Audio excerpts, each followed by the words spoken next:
Měla jsem trochu problém, který šát si mám vzít.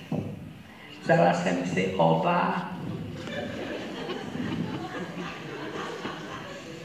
Tím tmavším bych si mohla podvázat ty prsa. Aby už nepadaly, ale asi si říkáte, proč zrovna já, co tady opouzuju, co zase chci. Já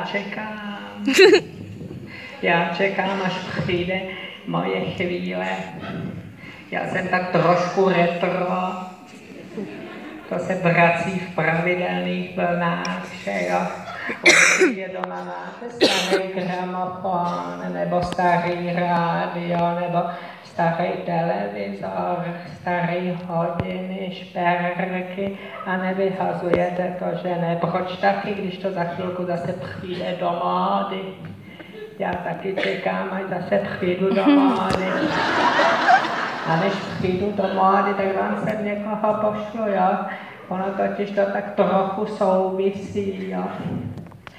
Slečna Valerie je taky stará, ale zpívá nádherně a ty staré hodiny mají taky krásný zvuk a ten gramofon taky.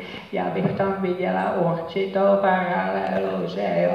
To jsem jenom chtěla, abyste si jaksi uvědomili hluboký filozofický rozměr toho, co teď tady uslyšíte, jo. Ona zpívá o starých hodinách.